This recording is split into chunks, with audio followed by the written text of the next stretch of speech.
Good morning students. Class 3 Hindi 2। और आज की कक्षा में हम चर्चा करने वाले हैं, स्टडी करने वाले, पढ़ने वाले हैं मदर टेरेसा। तो मदर टेरेसा नाम की एक बहुत ही प्रख्यात महिला हुई और सामान्यतया मैं समझता हूँ आपको इनके बारे में कुछ न कुछ जानकारी, कुछ न कुछ तो पता ज़रूर होगा, लेकिन हमारे पाठ में है तो इसे पढ़ना है। और विशेष रूप से हम देखते हैं कि मदर टेरेसा के बारे में इस पाठ में क्या बताया जा रहा है, किन चीज़ों के बारे में आज हम और पढ़कर इनके बारे में समझ पाएंगे, जान पाएंगे। तो मौखिक पाठ है, केवल वाचन के लिए आपको बताया जा रहा है मौखिक तौर पर कि मदर टेरेसा। तो मदर टेरेसा कौन है, इनका व्यक्तित्व क्या था और इन्होंने समाज में क्या कार्य किया कि इतनी प्रख्यात हो गई। तो इतनी प्रख्याता होने के कारण इनके पीछे क्या कारण, क्या रीजंस हैं, इन्होंने क्या कार्य किया।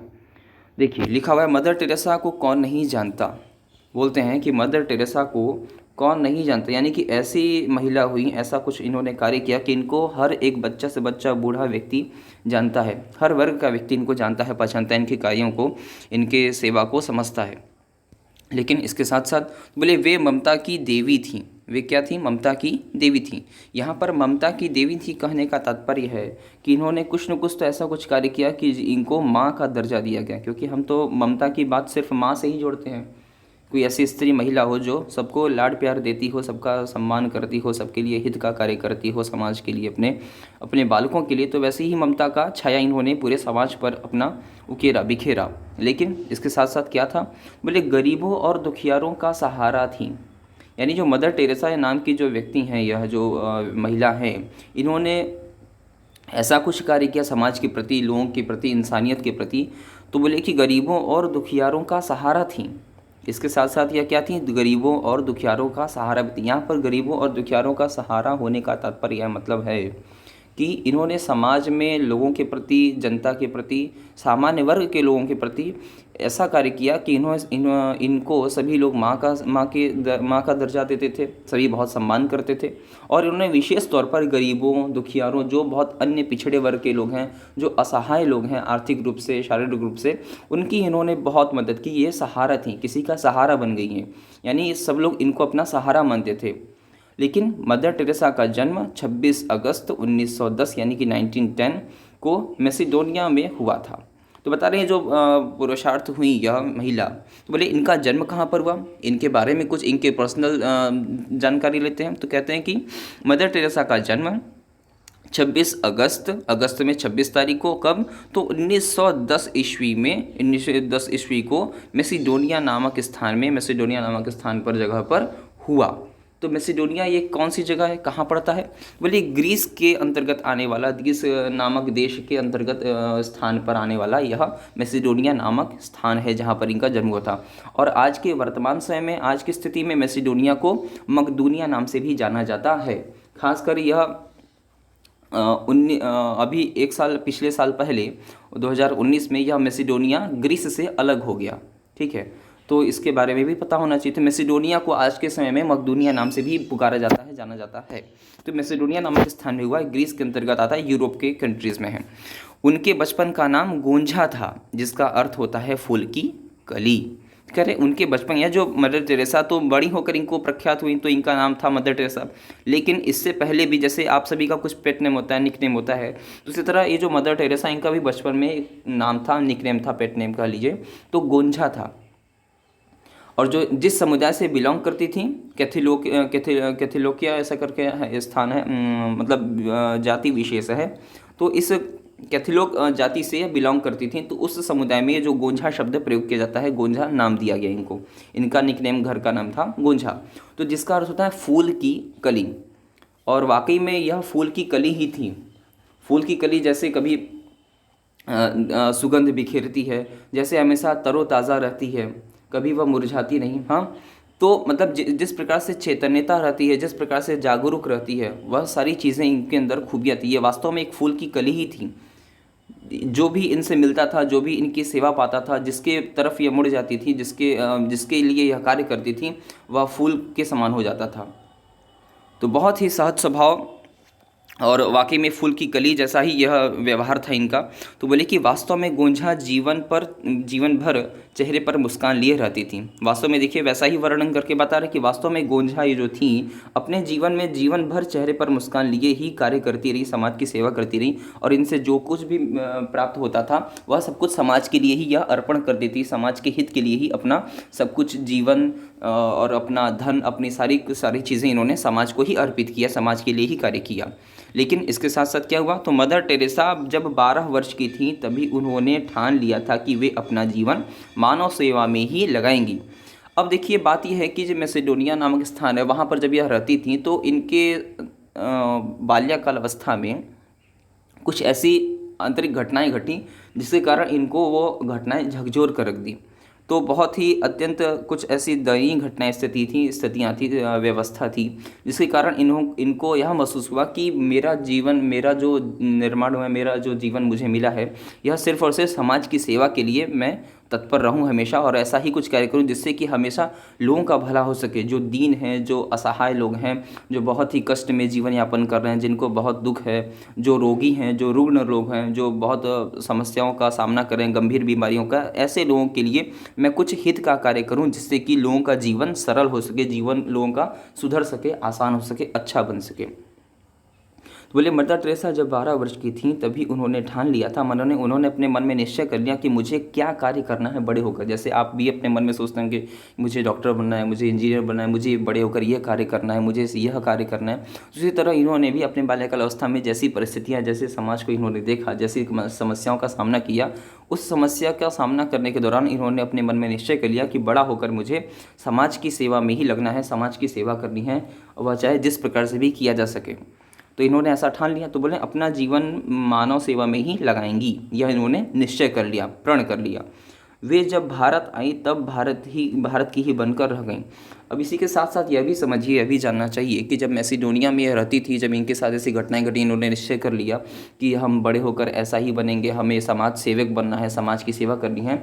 तो यह कार्य को जब इन्होंने चिंतन किया तो उसी उम्र की अवस्था से यह कुछ न कुछ ऐसा कार्य करना शुरू कर दी थी, प्रारंभ कर दी थी। मैसिडोनिया में रहती थी, वहीं कार्य करती थी। लेकिन इसके साथ साथ जैसे जैसे ये बड़ी होती गई तो इनको विदेश यात्राओं का भी मौका मिला, देशों से अनेक देशों में जाने का, वहाँ पर काम करने का, अनेक देशों में होने वाली स्थितियों का, बीमारियों का, लोगों के समाज रहन सहन का तरीका देखने को मिला। इसके साथ साथ इनको यह भी पता चला कि केवल मेरे ही देश में, यानी मैं जहाँ रहती हूँ वहाँ ही केवल ऐसी समस्याएँ नहीं हैं, अन्य देशों में भी बहुत गरीबी है, बहुत समस्याएँ हैं, लोगों को बहुत आवश्यकता है सहायता की, समाज सेवक की, ऐसे समाज सेवक की जो खुद में अपने आप में पाती थी कि मैं अच्छा समाज सेवक बन सकती हूँ, मैं लोगों की सहायता कर सकती हूँ, जैसी नीड लोगों को जैसी आवश्यकता है। तो वैसा इन्होंने अपने देश में भी कार्य किया और अन्य अन्य देशों में भी जाकर ऐसा ही समाज सेवा करने लगी, लोगों की सहायता करने लगी। और इनका एक करते करते यह काम एक संगठन के रूप में एक ताकत बनकर उभर गया, जो कि इनके साथ और भी बहुत बड़े बड़े लोग जुड़ने लगे, वो भी समाज सेवा में इनके साथ इनका सहभागिता कराने लगे, इनके साथ मिलजुल कर कार्य करने लगे, इनके साथ समाज सेवा में योगदान देने लगे। इसी क्रम में आगे बढ़ते हुए जब वह भारत की ओर रुझान इनका हुआ, जब यह भारत देश में आई, यानी कि हमारे देश में आई, इंडिया में आई, कंट्री में आई हमारे, तो इन्होंने यहाँ पर भी वही चीज़ पाया जैसा कि अन्य देशों में स्थिति थी, बीमारियाँ, लाचारी और समस्याएं, गंभीर बीमारियाँ, ऐसी चीज़ें, तो लोगों की सहायता। तो इनका यह तो काम ही बन चुका था, क्योंकि कई वर्षों का अनुभव, कई वर्षों का यह काम करते करते इनको यह अनुभव प्राप्त हो गया। तो इस प्रकार से जब यह भारत पहुँची, भारत वैसे ही एक विशालतम देश है, तो भारत जब यहाँ आई तो ऐसी स्थितियों में वैसी ही स्थितियाँ जो अन्य देशों में थी, वैसे ही कुछ मिलता जुलता स्वभाव, वैसी ही बीमारियाँ, वैसी ही अवस्थाएं कुछ भारत देश में भी इन्होंने प्राप्त की। जब यहाँ पर भी इनको वैसे ही दिखा तो इन्होंने यहाँ पर भी कार्य करना वही चीज़ शुरू कर दिया, जैसा कि अपने देश में और अन्य देशों में इन्होंने कार्य किया था। तो जब ये भारत आई तो भारत की ही बनकर रह गई। अब सबसे पॉइंट वाली बात, बड़ी बात यहाँ पर यह देखने को मिलती है, वे कह रही हैं कि वे जब भारत आईं तब वह भारत की ही बनकर रह गई। इस वाक्य से हमें यह समझना चाहिए कि भारत के लोगों ने भी उनको वैसा ही सम्मान दिया, वैसा ही प्रतिष्ठा दिया, वैसे ही सम्मान दिया जिसकी वो वास्तव में हकदार थी। अन्य देशों में, अपने देश में भी वह काम करने के बावजूद शायद कुछ चीज़ें कमी रह गई हों, कुछ चीज़ों की कमी रह गई कि वैसा सम्मान, वैसी प्रतिष्ठा, वैसा स्वभाव नहीं कुछ मिल पाया होगा। तो इसके कारण जब यह भारत आई और भारत ने भी वही कार्य करना शुरू किया तो इनको वह चीज़ बहुत ज़्यादा हेल्पफुल प्राप्त हुई, वैसा हेल्पफुल हुआ।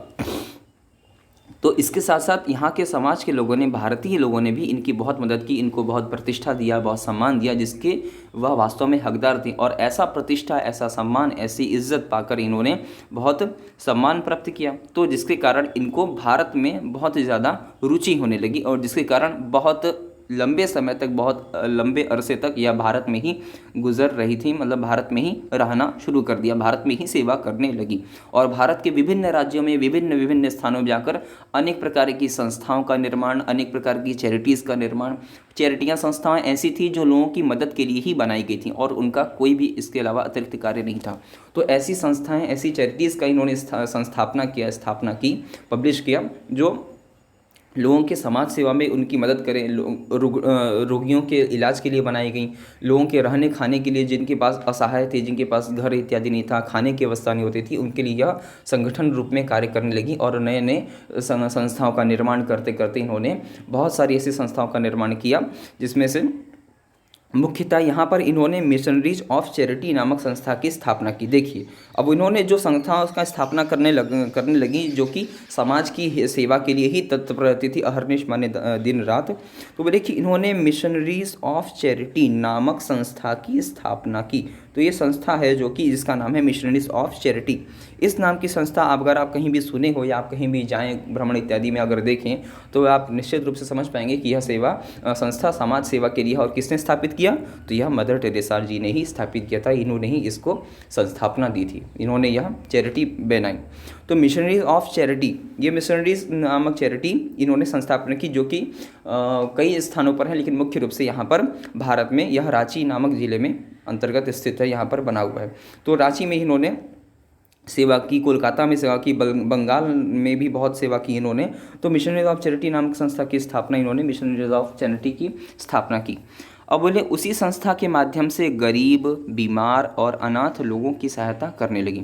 बात वही है जो कार्य इन्होंने पहले से करते आ रहे थे, लेकिन इनको कुछ स्थान चाहिए था, एक संस्था चाहिए थी जिसके माध्यम से यह कार्य बड़े पैमाने पर, काफ़ी बड़े तबके में यह कार्य किया जा सके। तो माध्यम से गरीब, बीमार और अनाथ लोगों के लिए यह कार्य एक सहायता के रूप में करने लगी, जिसमें इनको बहुत सारे लोगों ने मदद भी की, समाज ने भी मदद की, बड़े बड़े लोगों ने भी इनकी बहुत मदद की। और उनकी लगन और उनके त्याग को देखते हुए भारत सरकार ने उन्हें भारत रत्न की उपाधि प्रदान की। तो इनके इतने लंबे अरसे को कार्य को देखते हुए अन्य देशों में भी जो इन्होंने कार्य किया, और भारत में भी इतने लंबे समय तक इन्होंने गरीबों के लिए, असहायों के लिए, दीन दुखियों के लिए, रुग्णों के, बीमार लोगों के लिए बड़े बड़े बहुत अच्छे अच्छे कार्य किए, जिसका समाज पर, हमारे भारत पर बहुत अच्छा इम्पैक्ट पड़ा, बहुत अच्छा असर दिखाई दिया। और वैसा ही लोगों ने भी इनको रिस्पॉन्स दिया, वैसा ही प्रतिष्ठा इनको भी दी। तो जिसके कारण यह प्रख्यात होती चली गई, इनका नाम चारों दिन मतलब अहर्निश बिखरता ही चला गया, जिसके कारण इनको बहुत ही सम्मान प्राप्त हुआ। तो बोले कि भारत रत्न की उपाधि इनको प्रदान की थी। किसने? तो हमारे भारत सरकार ने, यानी भारत की जो वर्तमान सरकार थी, भारत की जो तत्कालीन सरकार थी, तो भारत की जो तत्कालीन सरकार थी, उस समय की सरकार ने इनको भारत रत्न की उपाधि से प्राप्त किया। और यह बात आपको पता होनी चाहिए कि भारत रत्न एक ऐसा सम्मान है जो भारत में, यानी कि हमारे कंट्री में बड़े पैमाने पर किए गए किसी अच्छे कार्य के प्रोत्साहन के लिए भारत रत्न यह पुरस्कार दिया जाता है। और भारत रत्न का तात्पर्य है कि ऐसा व्यक्ति, ऐसा पुरुष जो समाज के हित के लिए, समाज के ऐसे कुछ कार्य किया हो जिससे समाज पर बहुत अच्छा असर पड़ा हो, काफ़ी चेंजेस, यानी कि काफ़ी बड़ा परिवर्तन दिखाई दे समाज में। तो ऐसे व्यक्ति के, ऐसी संस्था अथवा ऐसे व्यक्ति जो कार्य करते हैं, उनको भारत रत्न की उपाधि प्रदान की जाती है, जो असराहनीय कार्य किया हो ऐसा। तो बोले कि इसी के साथ साथ भारत में तो इन्होंने भारत रत्न की उपाधि प्रदान की, उपाधि माने प्राइज़, तो उपाधि इनको प्रदान की गई, प्राइज़ दिया गया। लेकिन इसके साथ साथ ही जब इन्होंने भारत में इतना काम किया, अन्य देशों में भी इनकी बहुत सारी संस्थाएं थी, कैथोलिया में भी, यानी ग्रीस के अंतर्गत भी इनकी बहुत सारी संस्थाएं थी जो इसी तरह के कार्यों को, इनके संगठन, इनके बहुत सारे व्यक्ति लोग इनके संभाल रहे थे, कार्य करने में लगे हुए थे, और यह सभी का देखरेख करती थी, निरीक्षण करती थी, और इस कार्य को और भी बड़े पैमाने पर यह फैलाती जा रही थी, बड़े पैमाने पर इस कार्य को और भी कर रही थी तेज़ी से। तो इन्हीं सब चीज़ को देखते हुए नोबेल शांति पुरस्कार से भी सम्मानित किया गया था। तो अंतर्राष्ट्रीय जो समुदाय है, जो संगठन है, वह एक प्राइज़, यानी कि एक पुरस्कार देता है। आपने नोबेल प्राइज़ के बारे में ज़रूर सुना होगा, मैं समझता हूँ। तो नोबेल प्राइज़ एक ऐसा प्राइज़ है, एक ऐसा पुरस्कार, एक ऐसा सम्मान है जो कि कई बड़े पैमाने पर किए गए व्यक्ति द्वारा कार्य अथवा किसी संस्था के द्वारा किए गए कार्य को यह सम्मान प्रदान किया जाता है। तो ऐसी लगन से कार्य करने वाले व्यक्ति थी हमारी मदर टेरेसा। तो इनके कार्य को देखते हुए संस्था ने इनको नोबेल शांति पुरस्कार से भी सम्मानित किया गया। नोबेल शांति पुरस्कार क्यों दिया जाता है और क्या कारण है इसके पीछे देने का, तो यह भी समझ लें कि नोबेल शांति पुरस्कार बड़े पैमाने पर किए गए ऐसे कार्य को जो समाज के हित के लिए हो, समाज में शांति, सद्भावना और अच्छे कार्यों के लिए जो व्यक्ति ऐसा तत्पर रहा था और जो व्यक्ति ऐसा कुछ कार्य किया हो, उसे नोबेल शांति पुरस्कार दिया जाता है। और वर्तमान समय में, आज के समय में भी यह पुरस्कार विद्यमान है, यह दिया ही जाता है। ठीक, तो नोबेल शांति पुरस्कार से भी इनको सम्मानित किया गया था। अब इसके अनंतर यानी कि बहुत लंबे समय तक इन्होंने ऐसा कार्य करते करते, लेकिन अब व्यक्ति बचपन में इन्होंने ठान लिया कि मैं ऐसा कार्य करूंगी। बड़ी हो गई तो वाकई में इन्होंने ऐसा कार्य करके दिखाया। सिर्फ इनकी एक सोच वह बनकर नहीं रह गई, बल्कि उस सोच को जो इनके बाल्यावस्था में उत्पन्न हुई थी, उस सोच को इन्होंने कार्यान्वित करके दिखाया। वह अपने जीवन में वैसे सोच को उतार कर अपने जीवन में वैसा कार्य करके दिखाया, जिसके कारण इनको भारत रत्न की उपाधि प्राप्त हुई। भारत के लोग में यह बहुत प्रसिद्ध हो गई। यूएनओ ने भी इनको नोबेल शांति पुरस्कार दिया। इसी के अंतर तो बोलते हैं कि दिल का दौरा पड़ने के कारण मदर टेरेसा का निधन 5 सितंबर 1997 यानी 1997 को हो गया। तो इनकी मृत्यु के कई वर्षों के बाद उन्हें पोप ने संत की उपाधि प्रदान की। अब देखिए यहाँ पर जो मेन बात समझ में आ रही है कि संत की उपाधि प्रदान की इनको किसने? पोप ने।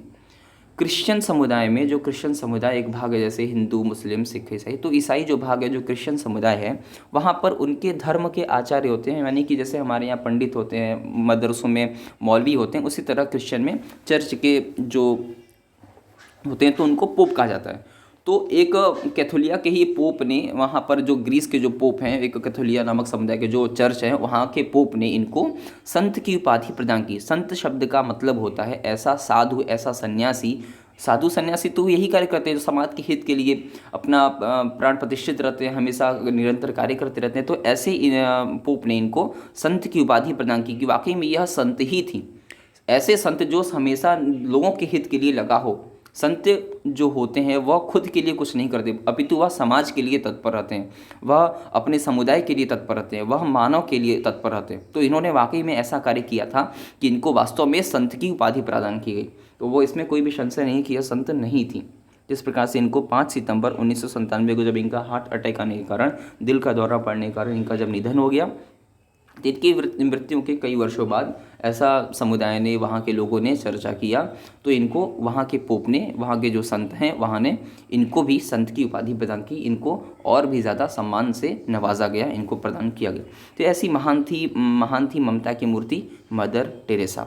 तो अंत में कह रहे हैं कि महान ममता की मूर्ति यहाँ पर कहने का मतलब है, तात्पर्य है कि ऐसे माँ, एक देखिए, एक जो माँ होती है वही अपने बच्चों का, अपने आसपास के लोगों का ध्यान रखती है। तो इन्होंने अपने समाज को, देश के लोगों को, समाज के लोगों को ऐसा प्यार दिया, ऐसा देख रेख किया जो एक सिर्फ अपने बच्चे का माँ कर सकती है। तो इसी कारण से इनको ममता की मूर्ति भी कहा जाने लगा। तो इनको ममता की मूर्ति की तरह लोग पूजते थे, सम्मान देते थे, माँ के समान इनको देखते थे। ऐसी थी मदर टेरेसा।